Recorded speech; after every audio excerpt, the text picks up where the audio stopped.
Selamat pagi teman-teman semua. Selamat berjumpa kembali dengan saya di perkuliahan akuntansi keuangan menengah pertama. Nah, kita menyambung pertemuan kita sebelum UTS. Pada kesempatan setelah UTS ini, di pertemuan ke-8, kita akan membahas terkait dengan topik fixed asset atau aset tetap. Oke, ini tujuan learning objective yang akan kita capai ada 5. Yang pertama, mengidentifikasi PPE. PPE itu Property, Plant, and Equipment. Mendiskusikan terkait dengan permasalahan-permasalahan akuntansi yang berhubungan dengan interest capitalization atau kapitalisasi bunga. Lalu yang ketiga, menjelaskan terkait dengan isu-isu yang berhubungan dengan pemerolehan dan penilaian dari aset tetap. Lalu yang keempat, mendeskripsikan terkait dengan perlakuan akuntansi terkait cost atau biaya yang dikeluarkan setelah adanya aktivitas pemerolehan. Lalu yang kelima, mendeskripsikan perlakuan akuntansi untuk penghapusan aset tetap atau PPE, Property, Plant, and Equipment. Oke, kita masuk ke definisi terlebih dahulu. Apa yang dimaksud dengan PPE atau Plant, Property, Plant, and Equipment?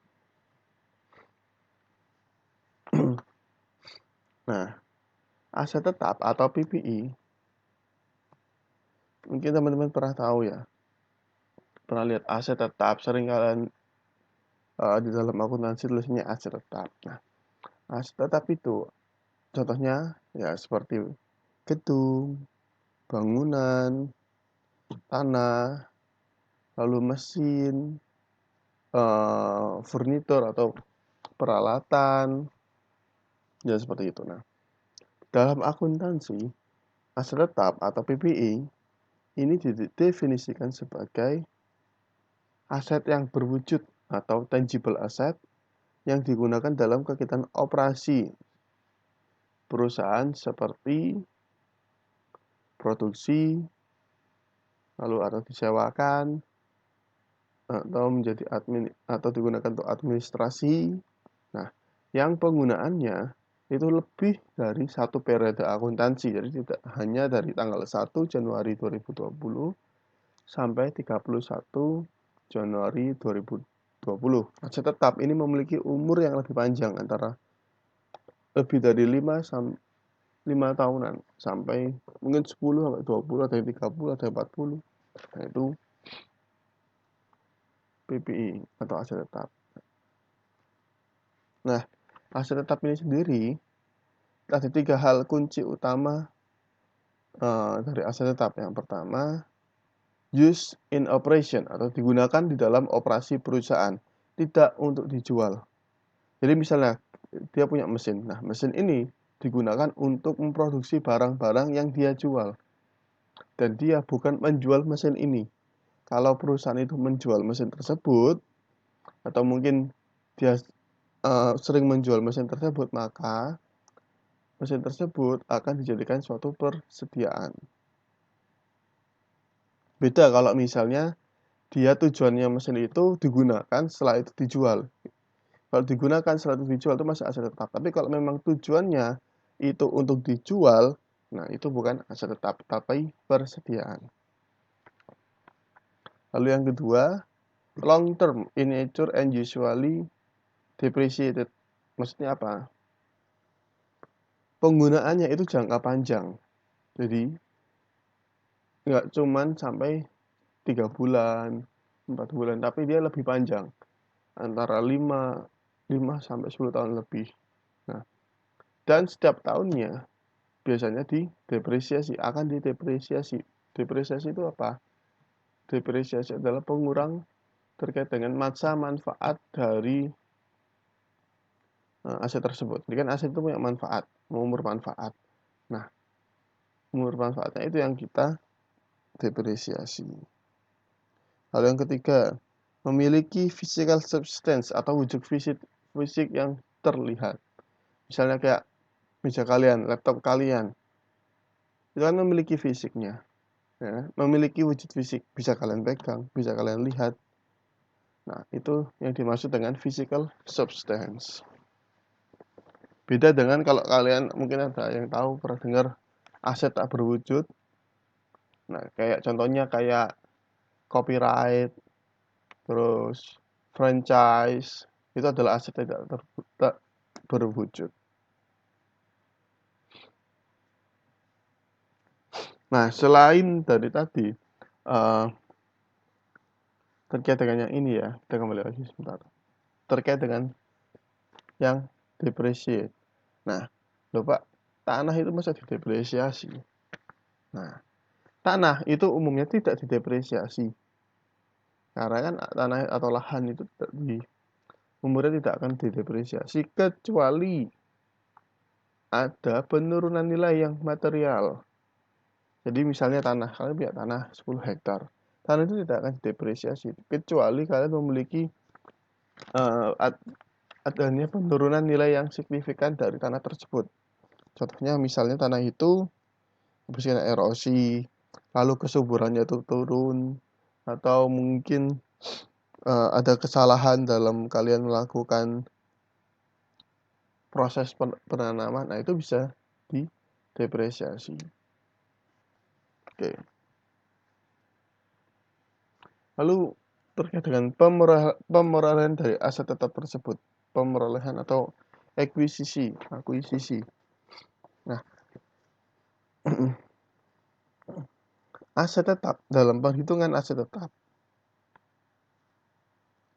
itu pembeliannya dalam akuntansi menggunakan yang nama historical cost. Jadi aset nilai masa lalu, historical cost atau cost historis, itulah cost yang terjadi pada masa lalu atau yang diakibatkan karena transaksi sebelumnya atau transaksi dahulu. Nah, untuk historical cost dalam PPE atau property plant and equipment itu diukur dengan cash or cash equivalent price, harga secara kas atau setara kas yang digunakan untuk memperoleh aset tersebut dan membawa aset tersebut ke lokasi serta kondisi yang diperlukan untuk penggunaannya. Jadi, bagaimana kita ingin memperoleh aset tersebut atau bagaimana caranya kita menghitung pemerolehan aset tersebut? Ya ini. Berarti kita harus menghitung berdasarkan cash or cash equivalent price atau harga tunai atau nilai harga dari aset tersebut, dari pemerolehan aset tersebut, dan juga uang yang kita keluarkan untuk membawa aset tersebut dan juga untuk mengkondisikan aset tersebut sesuai dengan kondisi yang siap digunakan. Itu adalah yang dimaksud dengan pemerolehan dari PPI. Bagaimana cara kita mengakui pemerolehan PPI. Nah, pada umumnya, apa saja kos-kos yang termasuk?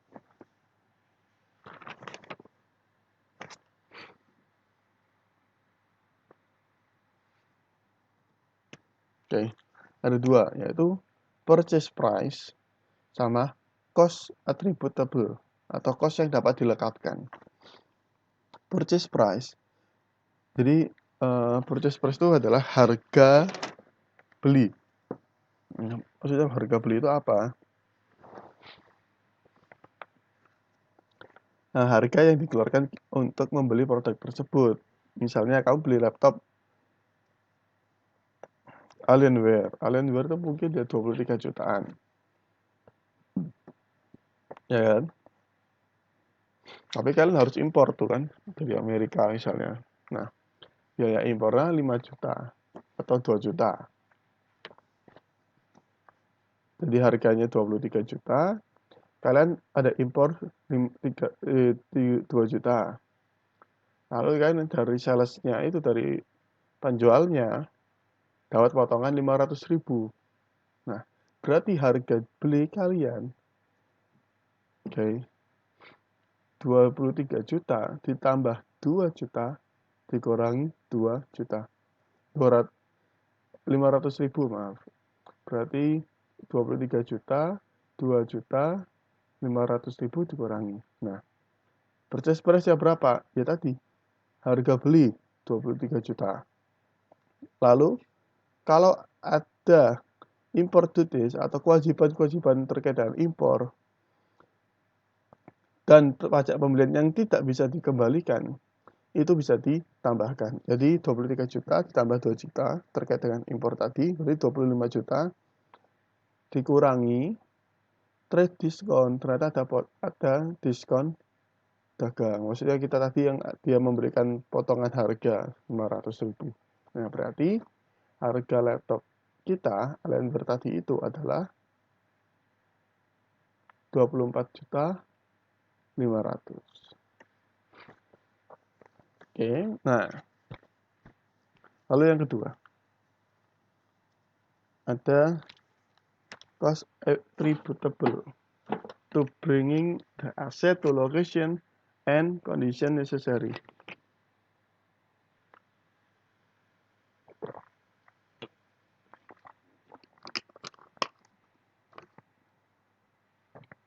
Nah, ternyata selain kalian waktu beli laptop yang 24.500.000 itu dari luar negeri tuh. Kami ke Jakarta, harus dikirim ke Surabaya. Ongkos kirimnya itu bisa kalian masukkan sebagai nilai dari laptop itu. Misalnya ternyata ongkos kirimnya 100.000 atau 200.000. Nah, 200.000 itu bisa kalian masukkan ke dalam nilai asetnya. Jadi 24.500.000 ditambah 200.000. Karena apa? Karena kalau misalnya kalian tidak mengirim itu dari Jakarta ke tempat kalian di Surabaya, maka kalian tidak bisa menggunakan laptop itu, atau laptop itu tidak bisa digunakan sebagaimana mestinya. Oke. Sebelumnya terkait dengan pengakuan aset. Kapan sih kita harus mengakui aset tersebut? Nah, ada dua hal yang menjadi kunci utama untuk mengakui suatu aset. Yang pertama, ketika aset tersebut dapat diukur secara reliable, kita bisa mengukur dengan handal, itu boleh kita akui. Lalu, yang kedua, jika kita merasakan bahwa perusahaan itu di masa depan akan memperoleh manfaat ekonomis dari pemerolehan aset tersebut, nah, itu boleh diakui. Nah, sekarang bagaimana untuk pengakuan dari asetnya?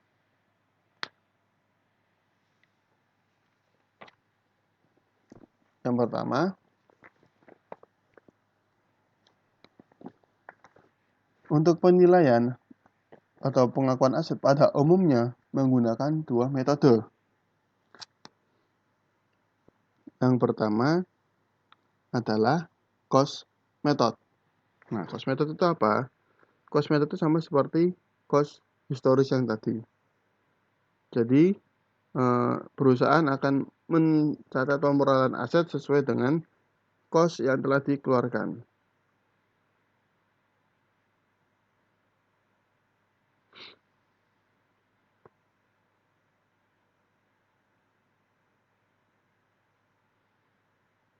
Oke.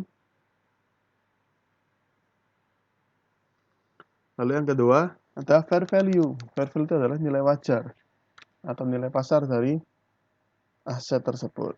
Jadi nama lainnya adalah revaluasi, penilaian kembali dari suatu aset. Nah, kalau yang revaluasi itu begini. Kita punya aset, misalnya kita di laptop Alienware tadi kita ya.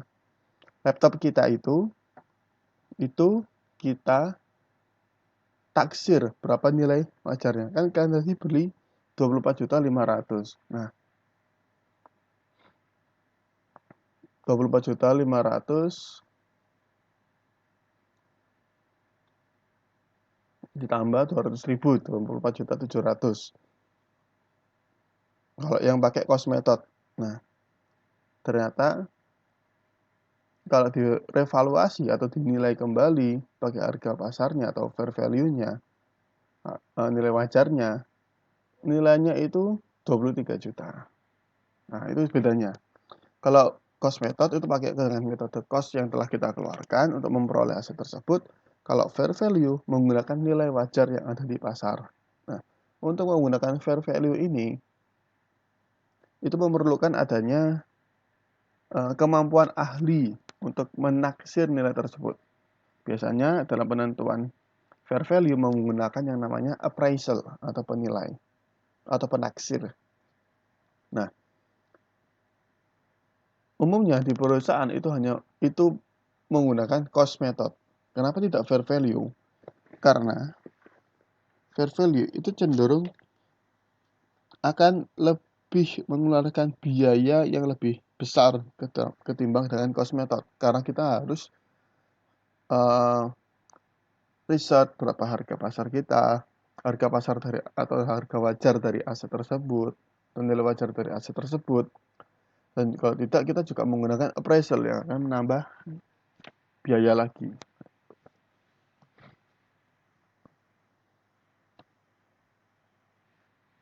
Nah, sekarang bagaimana pengakuisisian? Pengakuisisian dari cost tanah atau cost dari tanah itu. Nah,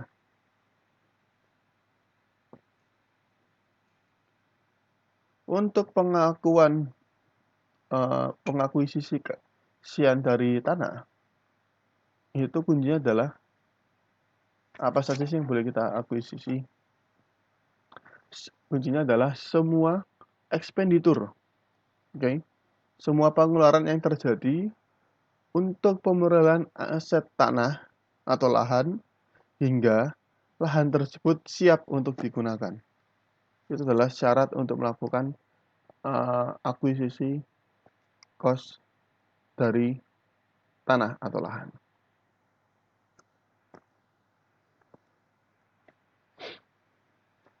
Oke.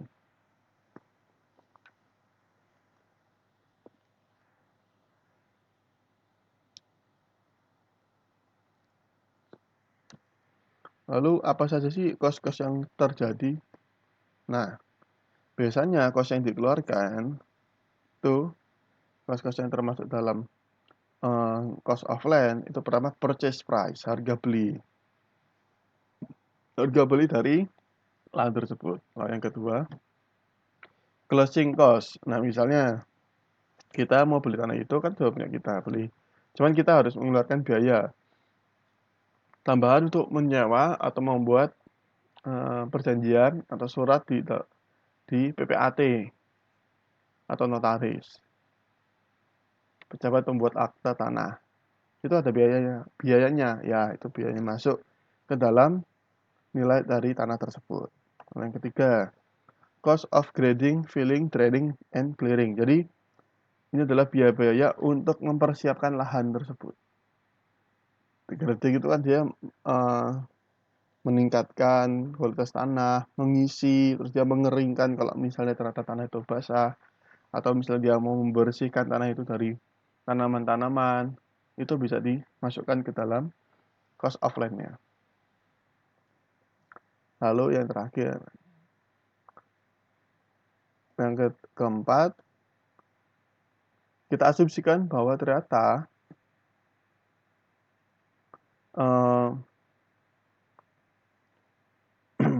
ada biaya-biaya yang harus kita bayar dikarenakan gadai, hipotek, atau sitaan. Misalnya, biaya ternyata aset tersebut adalah aset yang kita peroleh dari gadai. Jadi ada biaya yang kita keluarkan untuk menebus gadai tersebut. Nah, itu bisa kita masukkan ke dalam nilai dari expenditure-nya.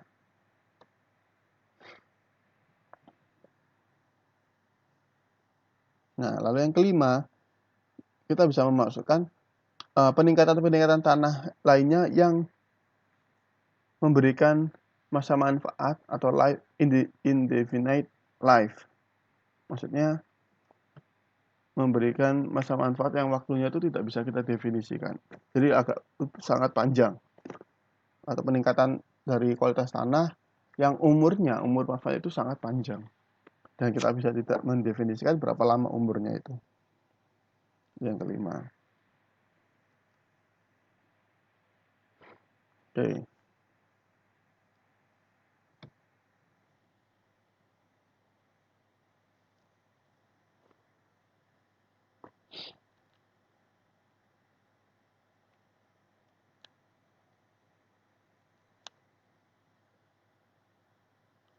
Nah, lalu contoh kasusnya kayak gini aja. Misalnya,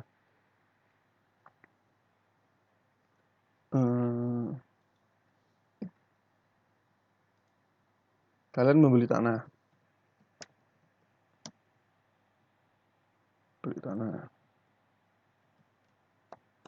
Harga tanahnya, harga beli, itu dalam ribuan ya.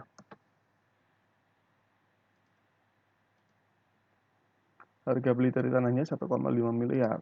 Nah, tapi untuk membeli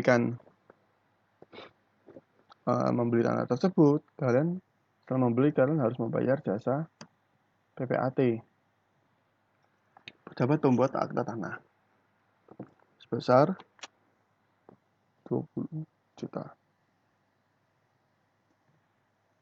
Nah, selain itu kalian harus membayar pajak, ya kan?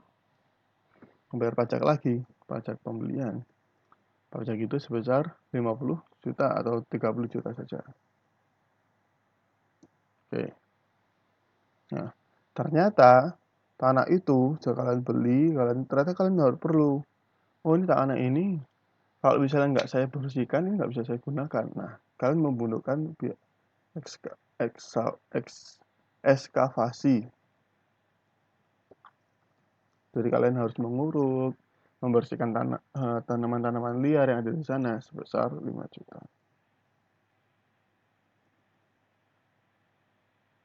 Nah, berapa sih pemerolehan tanah tersebut? Ternyata nilai pemerolehan dari tanah tersebut bukan 1,5 miliar, tapi bertambah sebesar 1,55 miliar. Seperti itu. Oke. Nah, sekarang ternyata di tanah itu ada peningkatan-peningkatan yang dia umur itu terbatas. Kalau tadi ada yang di nomor 5, itu adalah peningkatan yang umurnya tidak terbatas sehingga bisa dimasukkan ke dalam nilai tanah. Nah, ternyata untuk tanah ini juga ada peningkatan yang menambah umur tapi terbatas. Menambah umur itu tapi terbatas. Nah, improvement with limited life. Jadi peningkatan dengan umur yang terbatas. Seperti jalan privat.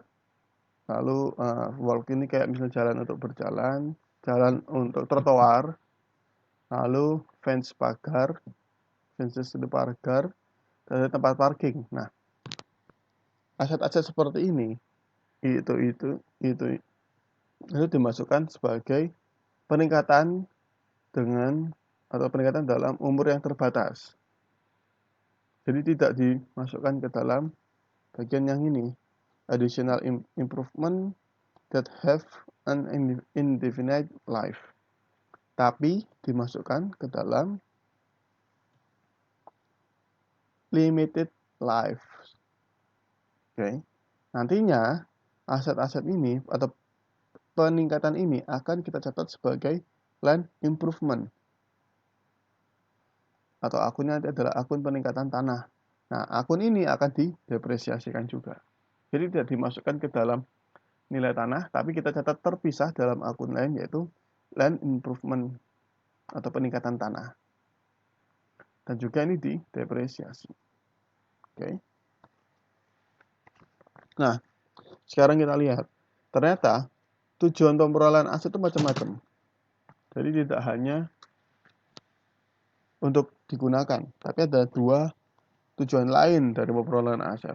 Dan itu akan mempengaruhi bagaimana perlakuan terhadap tanah tersebut.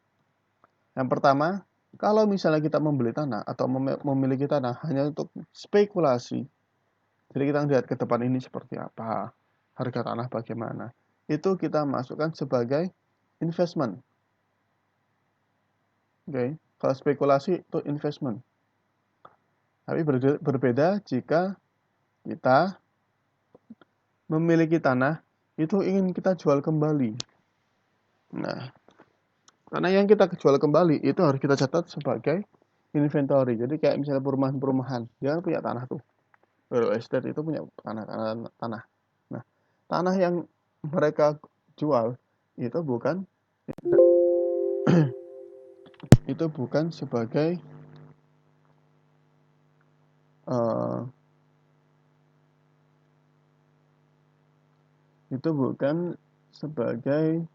aset tetap, tapi dia bukan aset tetap, tapi dia masuk sebagai inventory. Oke. Sekarang kalau bangunan, nah bangunan itu hampir sama seperti dengan aset tanah yang tadi yang saya sebutkan. Oke, aset tanah. Cuman bedanya apa? Kalau bangunan itu menghitung persediaannya, menghitung kos pemerolehannya itu bisa dengan dua cara. Tergantung, yang pertama adalah cara tersebut kita lihat bangunan ini diperoleh dengan apa. Kita beli, itu yang pertama. Lalu yang kedua adalah kita membangun sendiri. Jadi kita mengakuisisi atau mencatat nilai-nilainya itu berdasarkan pengeluaran yang terjadi karena kita beli, atau yang kedua karena kita membuat sendiri bangunan tersebut.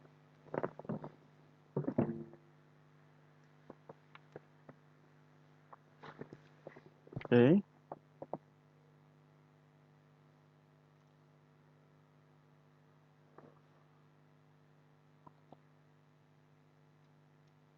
Itu akan mempengaruhi pemahaman kita juga terkait dengan bagaimana kita mencatat kos-kos yang boleh kita masukkan. Nah, yang pertama, kalau kita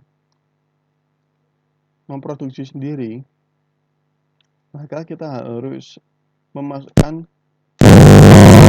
kos atau nilai-nilai yang terjadi yang dapat mempengaruhi nilai aset tersebut. Contohnya, kalau kita mau produksi atau membuat sendiri bangunan itu, kita kan memerlukan material, ya kan? Bahan baku, pasir, semen, lalu besi-besinya. Nah, itu masuk ke material. Lalu tenaga kerjanya. Kita juga perlu membiayai tukang, terus biaya-biaya lainnya. Lalu overhead, biaya overhead yang timbul selama proses konstruksi itu juga harus kita masukkan. Lalu yang kedua, kalau ada professional fees, jadi misalnya kita meng-hire konsultan, lalu kita meng-hire arsitek, lalu juga ada yang namanya izin untuk pendirian bangunan, itu bisa kita hitung ke dalam nilai dari bangunan tersebut.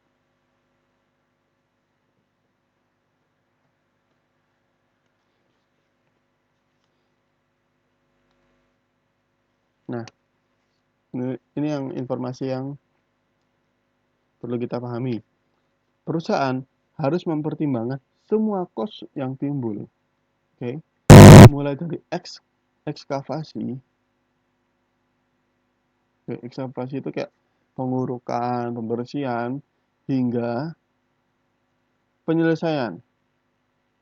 Nah, itu untuk bangunan. Jadi mulai dari mereka membuat fondasi, atau mungkin membersihkan lahan, buat fondasi, lalu sampai dengan dari bangunan itu sendiri.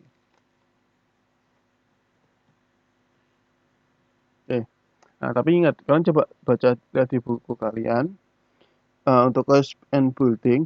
Nah, bagaimana kalau misalnya ini Pak, saya punya tanah, saya punya bangunan ya.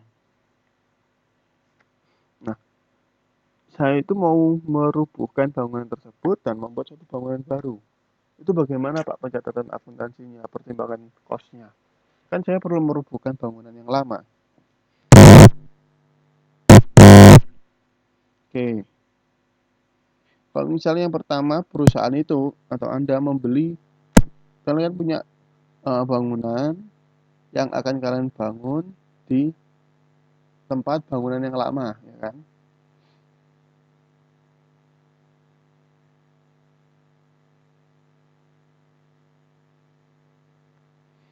Oke,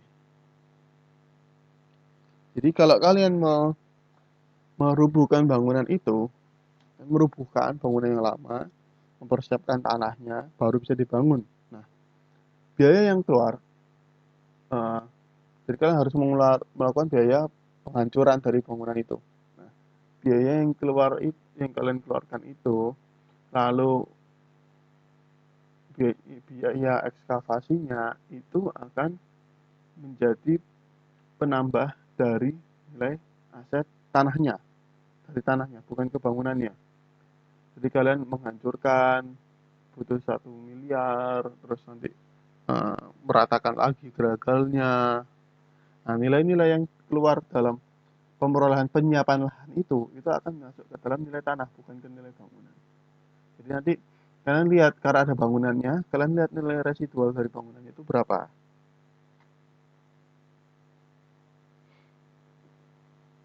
Oke. Nah, nanti biaya-biaya yang kalian keluarkan untuk penghancuran itu kalian kurangkan dengan nilai residualnya. Lalu di situ kalian mencatat ke dalam nilai tambahan dari lahannya itu sendiri. Itu kalau ada bangunan di atasnya. Nah, sekarang equipment.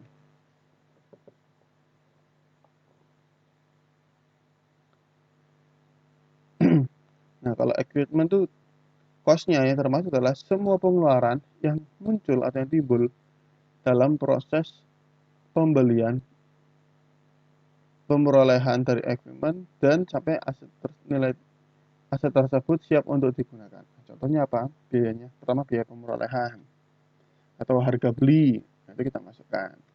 Lalu yang kedua, kalau ternyata kita punya peralatan dan peralatan tersebut harus dikirim, kita punya mesin. Mesinnya harus dikirim dari Jakarta ke Surabaya. Nah, biaya pengirimannya itu bisa kita masukkan ke dalam nilai dari uh, cost dari biaya tersebut, dari equipment itu sendiri. Lalu, ternyata waktu perjalanan itu ada asuransinya. Nah, biaya asuransinya itu bisa kita masukkan juga. Lalu kalau misalnya yang keempat, uh, kita ingin memasang mesin itu di pabrik. Pada saat kita ingin memasang mesin itu sendiri, kita memerlukan tempat dudukan atau tempat untuk meletakkan mesin tersebut. Nah, tempat dudukan atau fondasinya dia memang ditujukan untuk mesin itu sendiri, tidak bisa kita gunakan untuk mesin-mesin yang lain.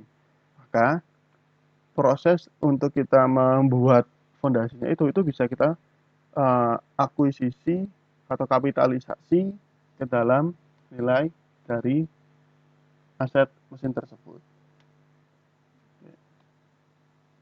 Lalu yang kelima adalah biaya perakitan dan instalasi.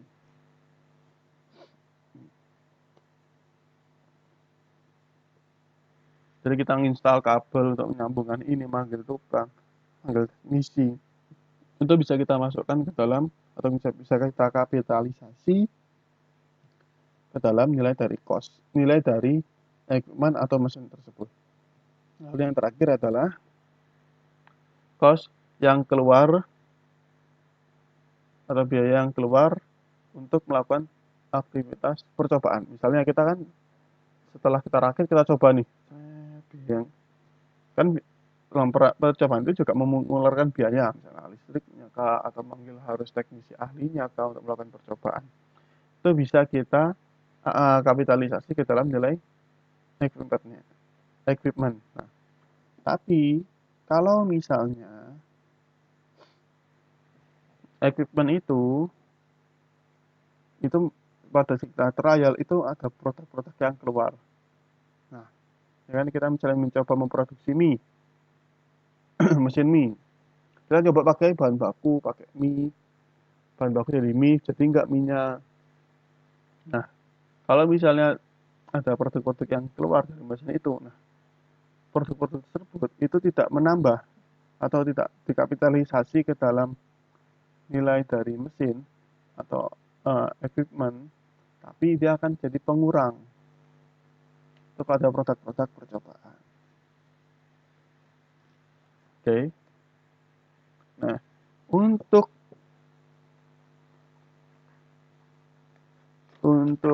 mesin yang jadi permasalahan adalah bagaimana kalau kita membuat sendiri mesinnya. Kalau tadi kan membeli, kalau sekarang ini kita membuat sendiri asetnya. Nah, biasanya kalau pembuatan sendiri itu melibatkan banyak hal. Ya seperti kalau kalian belajar di akuntansi biaya, ada prime cost, ya kan? Prime cost itu kan material dan labor. Lalu ada overhead juga, itu yang kita pertimbangkan. Nah, pada umumnya yang menjadi permasalahan pada saat kita membuat sendiri dari aset tersebut itu bukan di material dan direct labor, karena dua komponen ini itu bisa kita direct uh, direct tracer atau kita telusuri secara langsung, ya kan? Itu sangat mudah ditelusuri. Tapi yang jadi masalah adalah overheadnya ini bagaimana penelusurannya.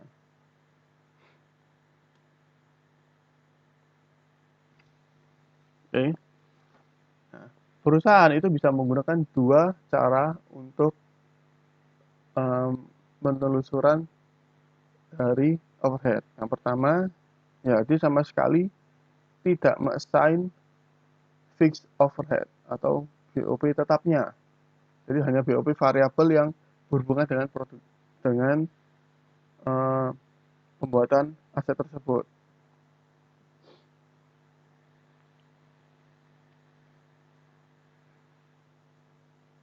Lalu yang kedua, perusahaan menggunakan porsi atau proporsionalitas dari seluruh biaya overhead yang digunakan untuk pembuatan aset tersebut.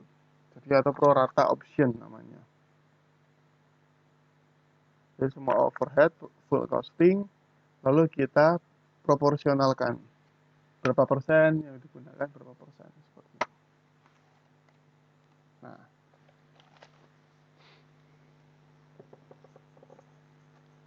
sampai ini ada pertanyaan. Kalau tidak ada kita lanjutkan. Kalau ada silakan tulis di chat grup ya.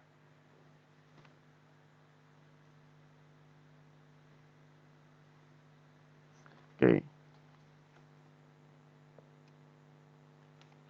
Selanjutnya untuk interest during construction.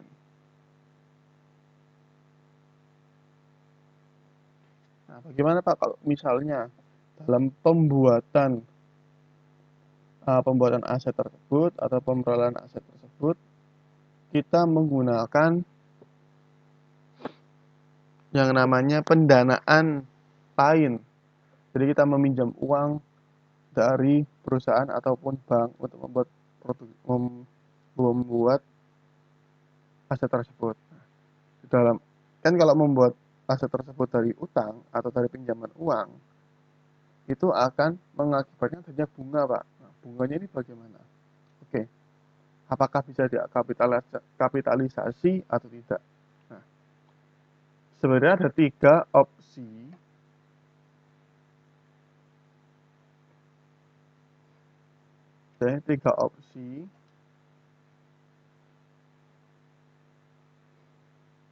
untuk mengkapitalisasi dari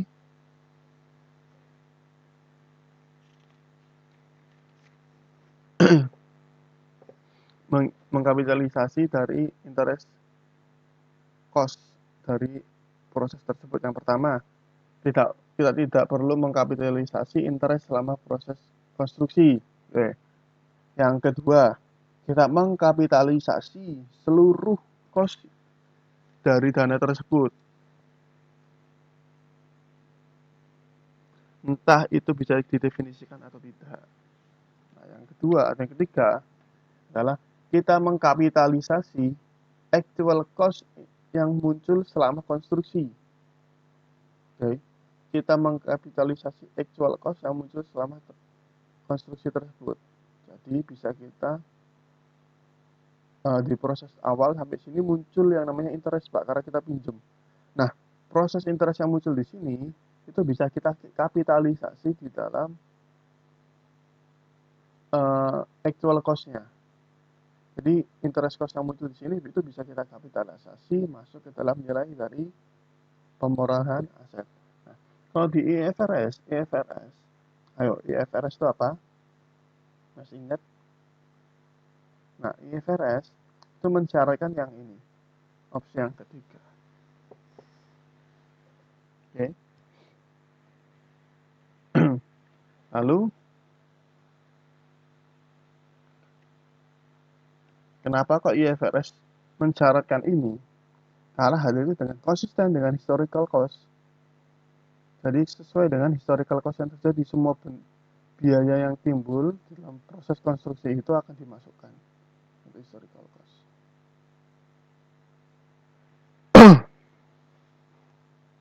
Lalu dalam proses pengkapitalisasian itu mempertimbangkan tiga hal. Yang pertama, kualifikasi dari aset, lalu periode dari kapitalisasi, lalu yang ketiga adalah nilai dari kapitalisasinya itu sendiri.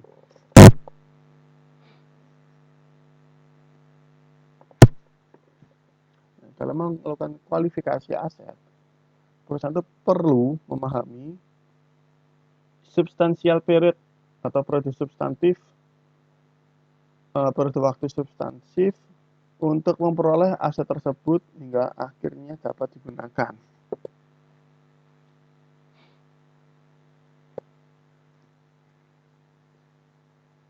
Nah, lalu kalau ternyata aset tersebut itu tidak qualify untuk kapitalisasi,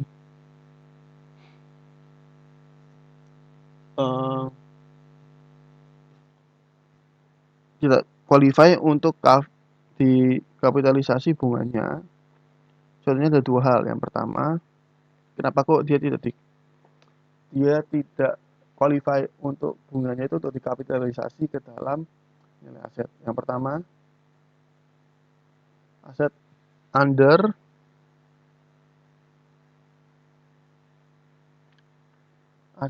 construction for a company use.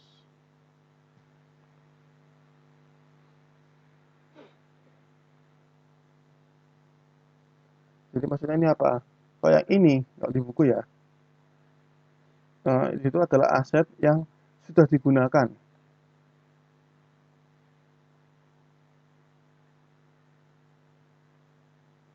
Oke.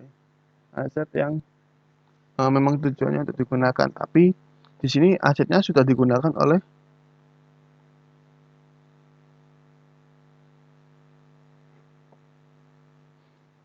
ini aset yang memang digunakan oleh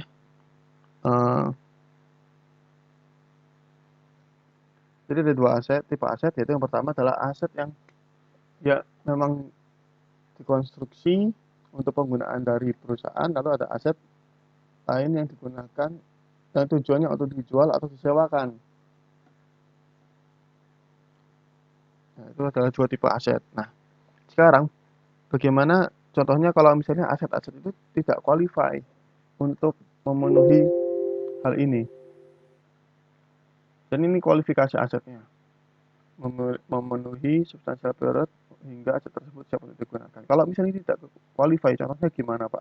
Oke, kalau tidak qualify ada dua contohnya. Yang pertama, aset tersebut itu sudah digunakan atau sudah siap untuk digunakan. Nah, kalau misalnya sudah siap untuk digunakan atau sudah digunakan, biaya bunganya itu tidak boleh dikapitalisasi ke dalam nilai asetnya. Itu yang pertama. Lalu kalau misalnya yang satu lagi, kalau misalnya perusahaan itu memiliki aset yang asetnya itu tidak digunakan untuk aktivitas pemurahan pendapatan.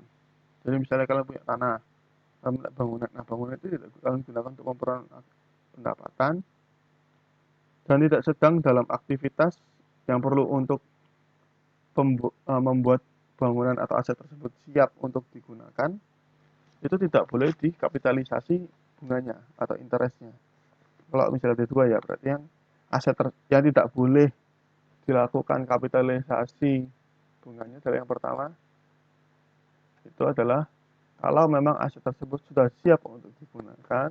Lalu yang kedua adalah jika aset tersebut tidak digunakan untuk memperoleh pendapatan dan tidak sedang dalam kondisi yang memerlukan pembuatan atau pengkondisian hingga mereka siap untuk digunakan. Lalu periode kapitalisasinya, kapitalisasi akan dimulai ketika yang pertama, pengeluaran tersebut muncul. Itu bisa kita kapitalisasi dari interestnya. Kalau interest itu muncul pada saat pengeluaran itu muncul, maka bisa kita kapitalisasi. Oke, muncul pada saat kapitalisasi interestnya itu bisa kita kapitalisasi sama aktivitas pembuatan atau penyiapan aset tersebut hingga siap untuk digunakan atau siap untuk dijual.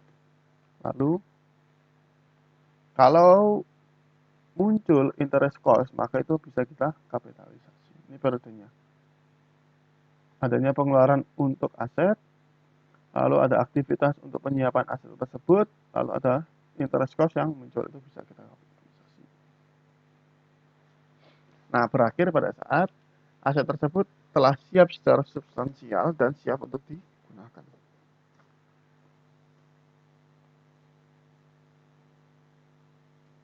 Nah,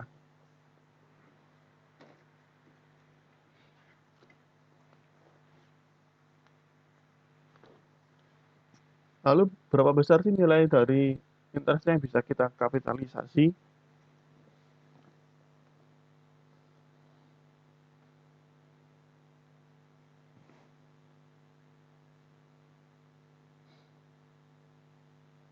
Yang pertama, kita harus membandingkan dulu mana yang lebih besar, antara actual interest cost atau available interest, atau bunga yang bisa dihindarkan. Apa sih available interest itu?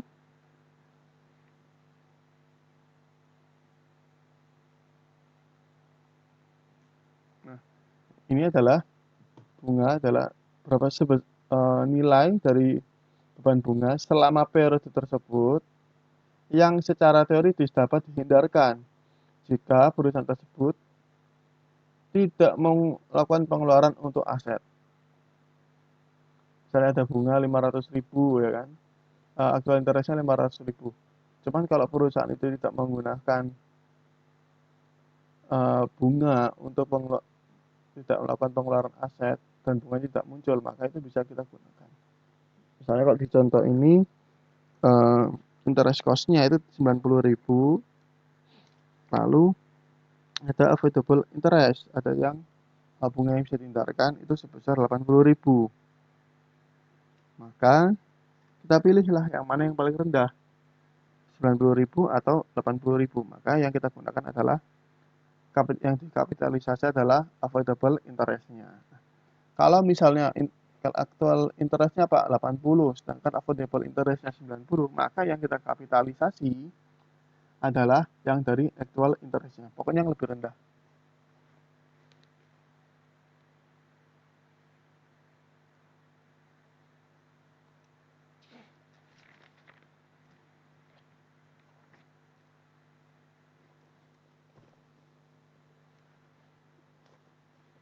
Oke. Nah,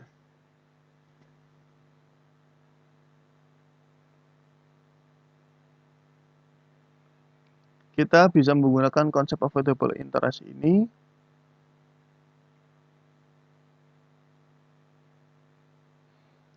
dengan menggunakan yang namanya weighted average accumulated expenditure atau WAA. Itu adalah rata-rata tertimbang dari akumulasi pengeluaran. Contohnya WAA itu kayak gini. Nah, misalnya diasumsikan Henry Group itu memutuskan untuk membuat suatu gudang yang waktunya memerlukan 7 bulan. Untuk penyelesaian dimulai dari tahun 2019. 17 bulan, maaf. Dari tahun 2019. Nah, perusahaan mengeluarkan pengeluaran selama proses tersebut. Nah, yang pertama, 240.000 pada Maret 1 Maret, lalu 480.000 pada 1 Juli, dan 360.000 selama 1 November. Oke. Nah, pengeluaran-pengeluaran inilah yang nantinya akan kita ratakan. Berapa sih akumulasi dari pengeluaran selama 2019 ini. Oke. Caranya bagaimana? Caranya seperti ini. Ingat ya, proses akumulasian ekspenditur itu berakhir pada 31 Desember. Nah, caranya gimana? Kita buat tabel seperti ini. Ekspenditur pengeluarannya berapa, tanggalnya berapa. Maret tanggal 1, 240.000. Juli tanggal 1, 480.000. November tanggal 1, 360.000. Nah, setelah itu kita lihat periode kapitalisasinya sampai dengan 31 Desember. Jadi ini dari Maret tanggal 1 sampai Desember 31 ada 10 bulan. 10 bulan per 12 bulan per tahunnya ketemu dengan ratatannya berapa. Yang Juli 6 bulan sampai tanggal 31 Desember itu 240.000. Lalu November sampai dengan 31 Desember itu ada 2 bulan. Jadi kan November, 1 November, 1 Desember. Kan 2 bulan.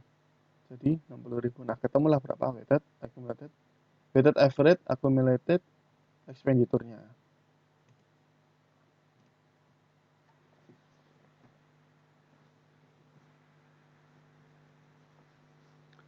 Nah, setelah itu kita menghitung yang namanya interest rate-nya. Kita memilih interest rate yang paling sesuai dari aktivitas tersebut.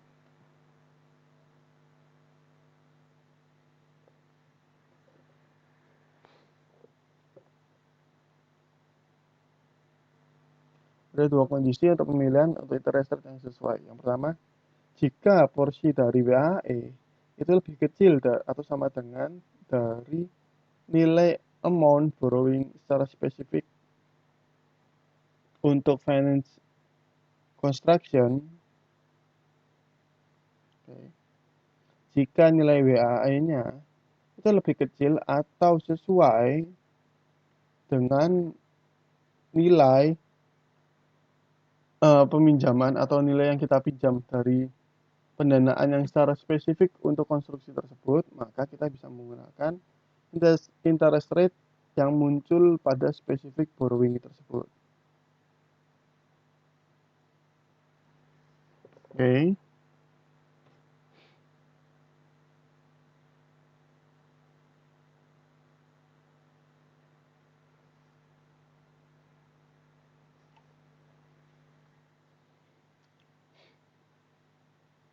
Nah, tapi kalau misalnya WAE itu lebih besar daripada bunga atau utang yang kita keluarkan, utang yang kita pinjam untuk pendanaan konstruksi tersebut, maka kita menggunakan WAE, use a weighted average of interest rates incurred on all other outstanding debt during the period. Jadi kita menggunakan WAE dan juga all out outstanding debt lainnya selama periode tersebut. Nah, kita coba lihat contohnya. Ini yang interest rate yang pertama.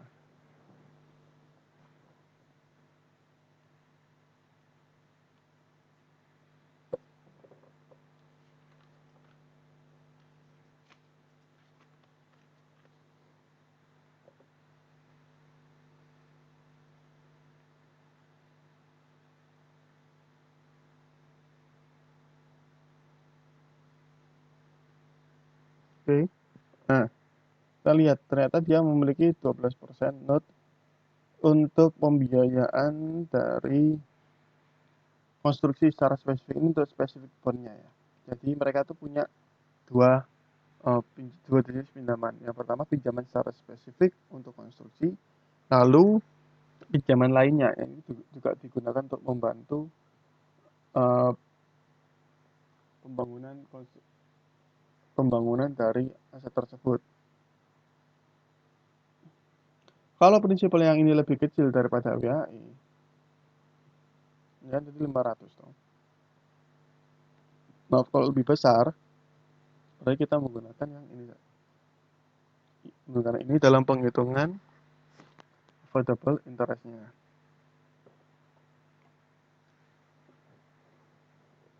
Oke, nah, oke. Di sini nanti kita menghitung berapa sih tingkat kapitalisasinya.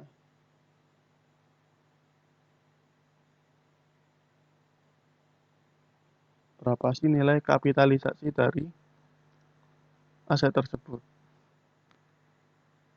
Caranya adalah total interest yang kita keluarkan ini dibagi dengan total principal. Selisihnya adalah capitalization rate-nya segini 8,25. Jadi dari total interest-nya dibagi total principalnya itu berapa? 8,25 dari bunga ini yang bisa kita kapitalisasi ke dalam nilai dari asetnya.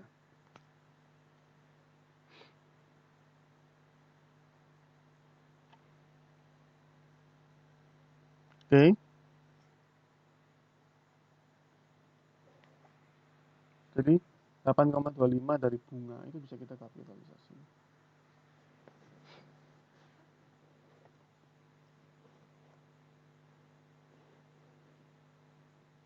Nah, sekarang kasusnya. Contoh kasus yang komprehensif, jadi menggabungkan antara interest rate dan WAE yang tadi ini. Kita lihat. Pada November tanggal 1, Shala Company mengontrak P-Favor Construction untuk membuat atau mengkonstruksi suatu bangunan dengan nilai bangunan adalah 1,4 miliar dolar atau 1,4 juta dolar dengan tanah yang harganya adalah 100.000 dolar. Nah, dari tanah tersebut sudah termasuk pembelian kontraktor dan include di dalam pembayaran pertama.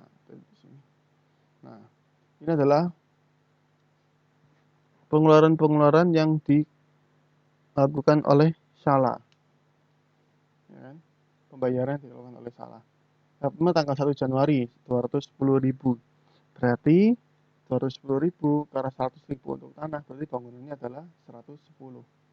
Jadi di sini tanah 100.000, bangunan 110.000, kita anggap sebagai cash, membayar dengan cash, cashnya adalah 210.000. Hingga totalnya adalah 1.500.000. Oke. Lalu informasi yang kedua, ternyata untuk memproduksi itu, si Shala itu meminjam uang. Ada 3 obligasi atau pinjaman yang digunakan. Yang pertama, untuk spesifik pembuatan bangunan tersebut. Lalu yang kedua dan ketiga adalah pinjaman-pinjaman lain yang digunakan untuk menambahkan pendanaannya. Oke. Sekarang kita coba mengerjakan. Nah, ini informasi yang tadi ya. Langkah pertama adalah kita menghitung berapa besar weighted average accumulated expenditure-nya. Oke, informasinya tadi di Januari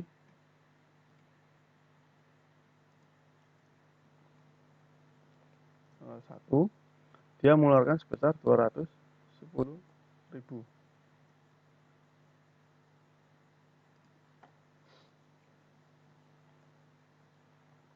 Oke.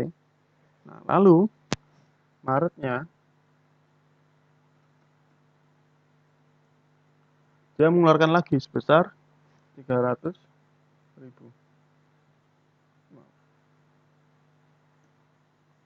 Lalu Mei 1 dia mengeluarkan lagi sebesar 540.000. Desember tanggal 31 dia mengeluarkan lagi sebesar 450.000. Jadi total pengeluaran yang dikeluarkan adalah 1.500.000 dolar. Nah, kita lihat sekarang akumulasi kapitalisasinya bagaimana periodenya. Ini kan tanggal sampai dengan tanggal 31 ya. Sampai 31 Desember. Tadi kita hitung mulai dari tanggal 1 Januari sampai 31 Desember.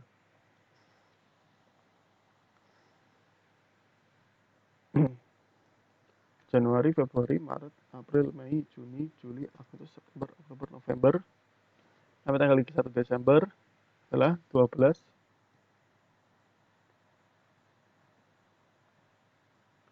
bagi 12.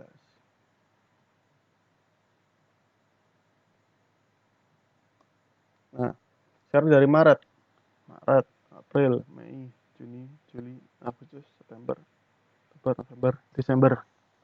10 bulan. Lalu Mei, Juni, Juli, Agustus, September, Oktober, November, Desember, 8 bulan.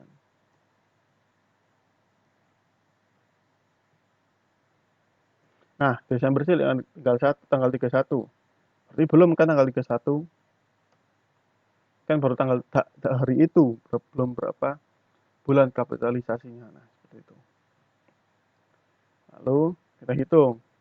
Ini dikali dengan 12 per 12. Ketemu berapa?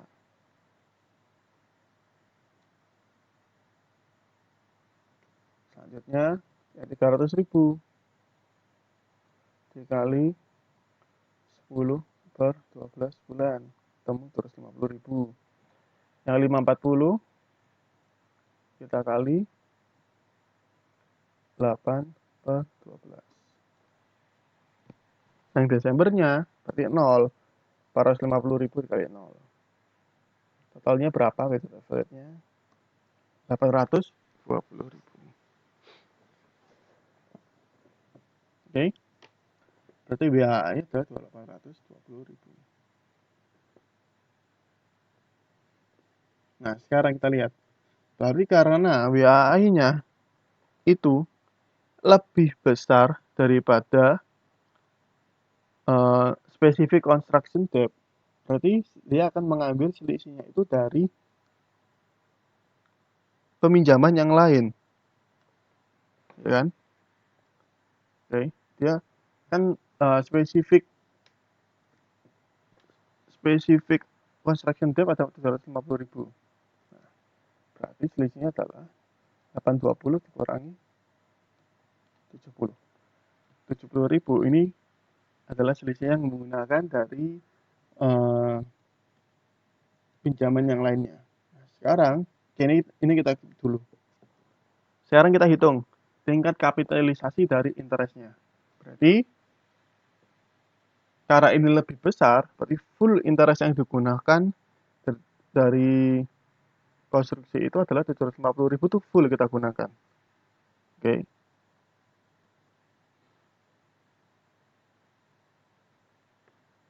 Lalu sisanya kita ambil dari dua debt yang lainnya, yaitu yang 10% dengan 5 tahun, yang ini 10% dengan 5 tahun, dan 12% 5 tahun.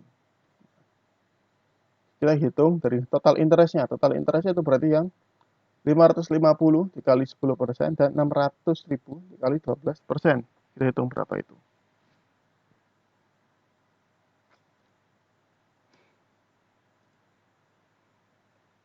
Oke, ketemunya adalah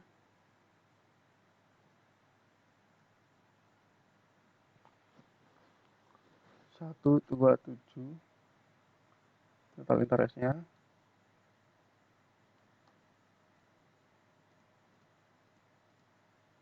Lalu total prinsipalnya pokoknya adalah 1.150.000. Nah, setelah itu berarti kita bagi 127 bagi, kita ketemu 0,11043.5% interestnya. Berarti yang 70.000 ini akan kita kalikan dengan 0,1100435. Jadi VAE-nya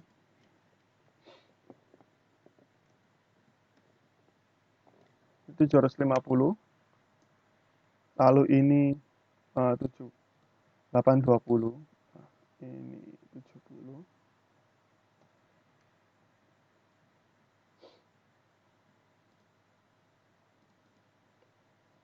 Nah, totalnya adalah 820.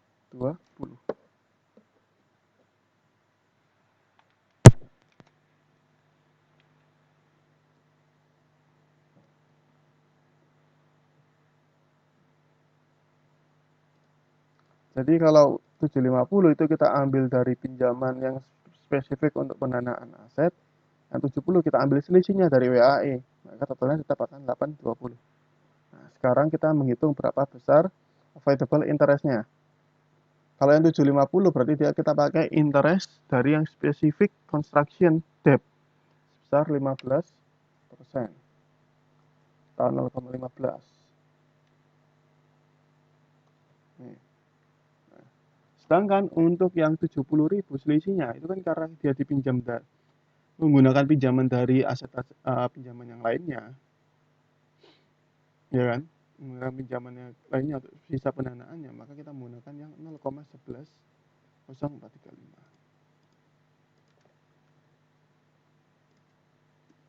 Di sini.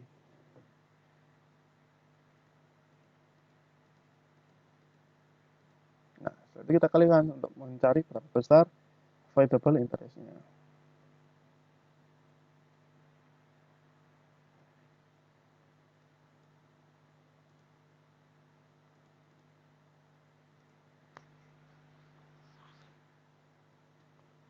Jadi available interest-nya sebesar 12.230.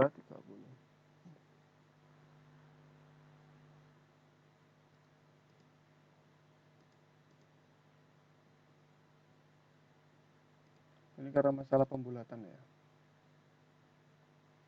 Kalau dibukukan 0.1104. Nah, kalau pembulatan mending kalian pakai 4 angka belakang koma aja ya. Biar nggak terlalu jauh bedanya. Oke, kita tahu berapa besar available interest-nya. Nah, sekarang kita bandingkan antara available interest dengan actual interest. Cuman sebelum kita bandingkan, kita harus menghitung terlebih dahulu berapa nilai dari actual interest-nya atau beban aktual yang kita bayarkan. Yang pertama, kita punya 750 dengan interest sebesar 15%. Berarti 750 dikali 15%. Berarti 750.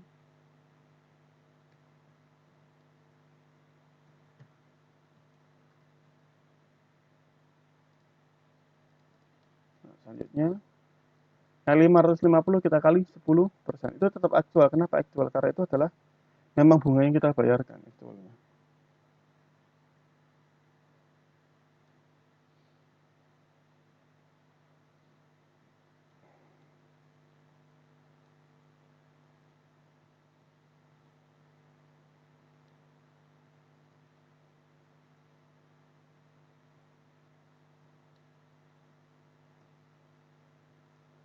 Lalu yang terakhir 600.000 kali 12%.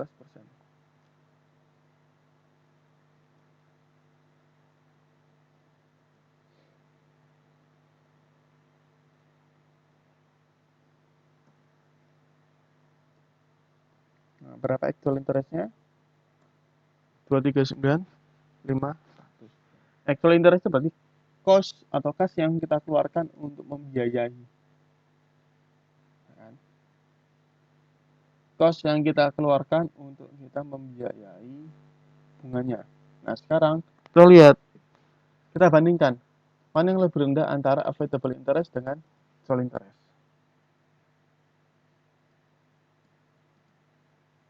Available interest-nya lebih rendah. Berarti yang bisa dikapitalisasi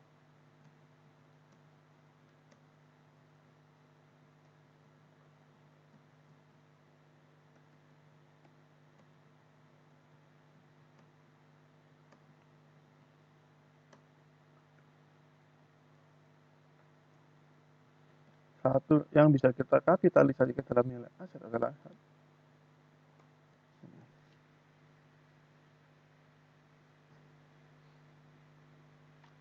nah, jadi gini, kita membayar tetap 239.500. Oke. Tapi kita harus bandingkan mana yang bisa kita kapitalisasi terhadap nilai aset, mana yang harus kita cantumkan ke dalam interest expense atau beban expense. Beban expense, beban bunga. Kita masukkan dalam beban bunga. Berarti kalau tanggal 31 jurnalnya adalah yang pertama, karena ini bunga ini dapat kita kapitalisasi ke dalam nilai aset, berarti dia akan menambah nilai aset. Berarti karena ini membuat bangunan, jadi bangunan atau building sebesar 1.220, 228,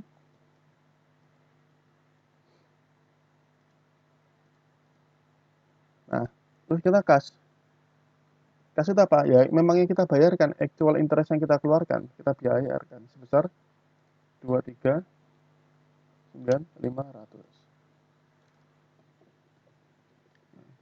Apa nggak sama? Iya, memang nggak balance.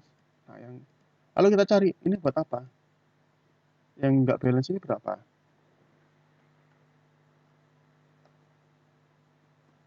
Yang nggak balance adalah 119.272. Nah, 119.272 ini yang harus kita bebankan sebagai beban bunga. Nah, fungsinya ini untuk menghitung available interest, berapa besar nilai bunga yang bisa kita kapitalisasi.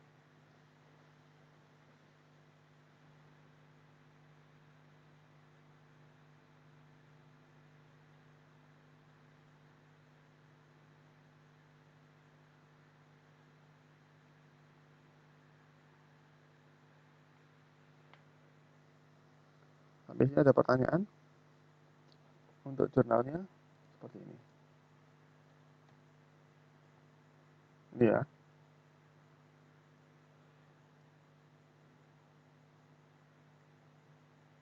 Ini jurnalnya.